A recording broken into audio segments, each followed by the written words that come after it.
What's going on, guys? Today I'm bringing you a search and destroy on the map Summit. Not one of my favorite maps, but really what I'm going to talk about today, I'm going to get right into it, and I'm going to talk about how to do good in search and destroy. A lot of people seem to want to know how to do good in search and destroy, mainly because it's a gameplay that if you do good in it, you're going to rank up fast. It's a more fun game type to do good in, because you get more points per minute if you get a lot of kills. So that's really what I like to do, is I like to show you guys how to do good. I like to show you guys how to get better at Call of Duty, and that's what I'm going to do here today. So I'm going to get right into it, and as you notice, really what I like doing when I'm playing Search is I like rushing. But I like rushing in a way that I'm like a sneaky rusher, I guess you could call it. Like I'm using the silencer, and I think I didn't really see my perks. I'll probably see them again later, but I'm not really sure what perks, but I can guarantee I'm using Ninja. Other than that, I'm not really sure, but as you can see, I'm moving around the map, and what you see a lot of great players do, here I die by a crossbow, so I'm going to start up. I'm using Flat Jacket. What you see a lot of good players do is that they really don't challenge one-on-one gunfights, and what I'm trying to say is that the way to really try to do good is that you can, try to flank a lot. And that's what I really do in this whole gameplay. I'm just trying to flank, and I'm trying to get around the enemy team so that way they don't see me and I can shoot them and I can get the kills. I don't get a really good score in this gameplay, but that's the score's not what matters. I'm showing you guys how to get a good amount of score to help you either level up fast or just do good in Search. And this gameplay, I go 11-2. Not really the best, but it is a gameplay to show you guys how to do better. As you can see right there, I got that guy. I think he was using a sniper, but I'm not really sure. And earlier I got two guys here, so it really proves how good it is to just flank and get to know where the enemy team is going to be staying. One of my big things that I feel is really important is that you know the big spots on a map. Like for instance, Summit, a lot of people are going to be in that middle building that you can see right there.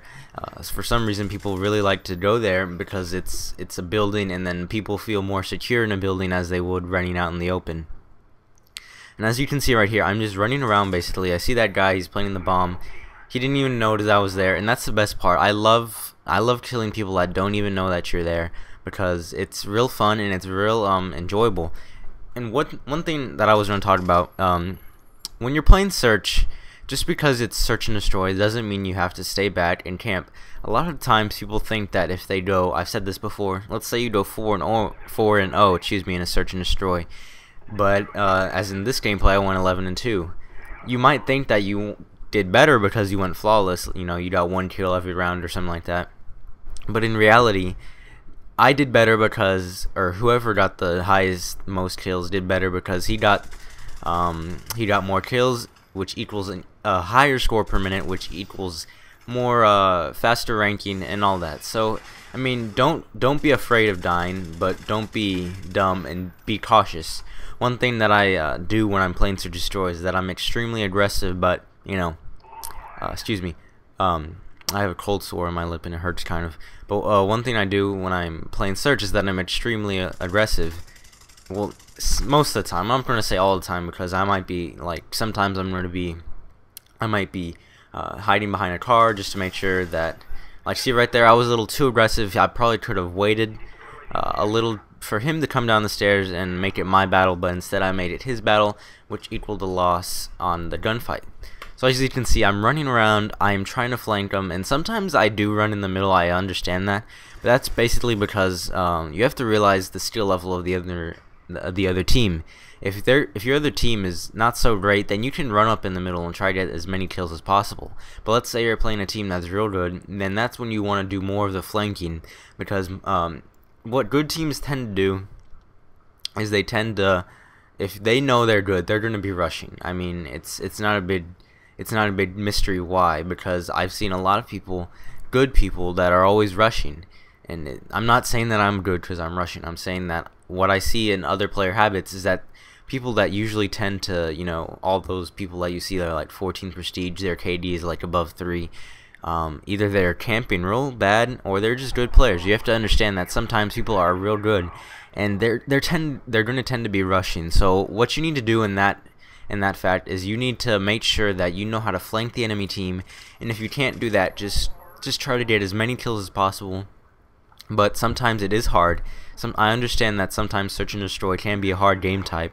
That's why I'm here to help you guys out. So as you can see, I'm using an assault rifle. You have to understand what map you're playing.